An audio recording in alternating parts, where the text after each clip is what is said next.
So verbs हा ग्रामरचा topic आहे, part of स्पीचमध्ये cover होतो आणि आपला हा अभ्यास ॲक्च्युअली शाळेमध्येच पूर्ण झालेला आहे.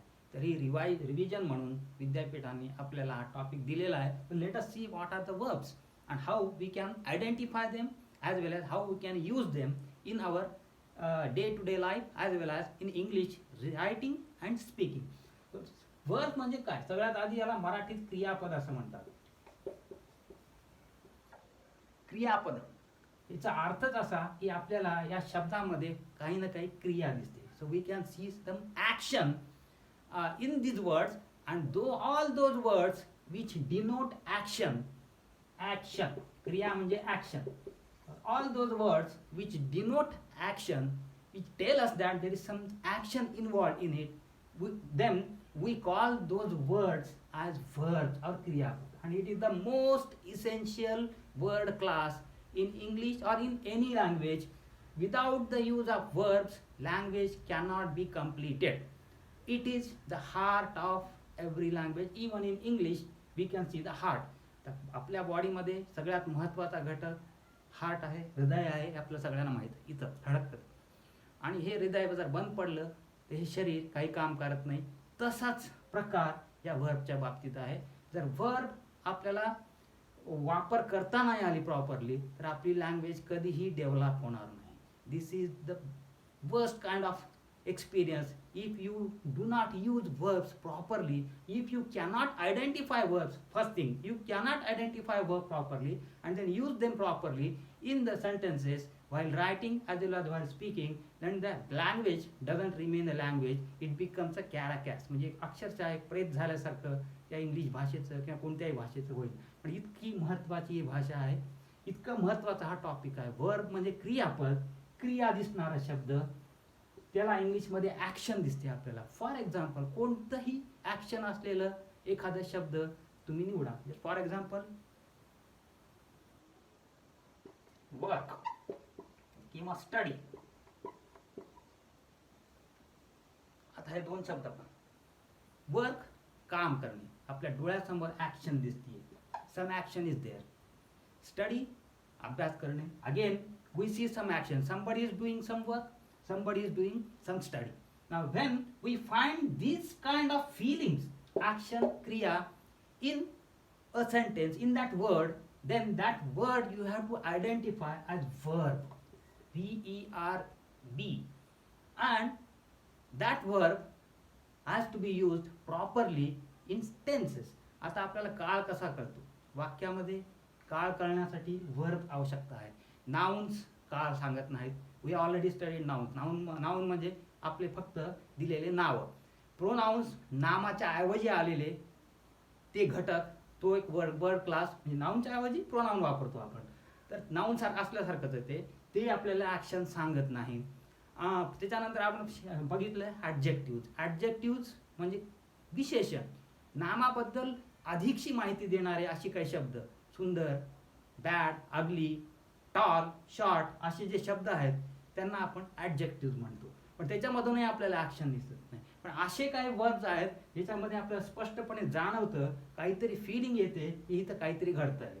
ही घडणारी प्रक्रिया ज्या शब्दातून होते त्या शब्दांना वर्ब असं म्हणतात. That means verbs are action verbs.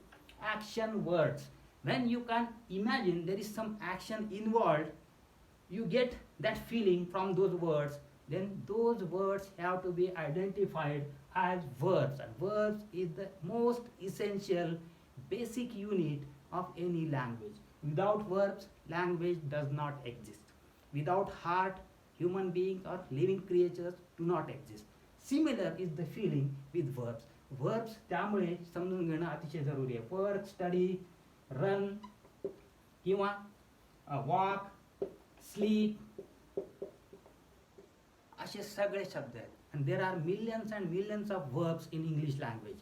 This category, this word class belongs to open word class. म्हणजे जसे नाउनची निर्मिती होते तसेच वर्बची सुद्धा निर्मिती ऑटोमॅटिकली होते आणि त्यामुळे त्याची क्वांटिटी अनलिमिटेड आहे. प्रोनाउन आपण पाहिलो त्याची क्वांटिटी लिमिटेड आहे म्हणून आपण त्याला क्लोज्ड वर्ड क्लास म्हटलेलं आहे.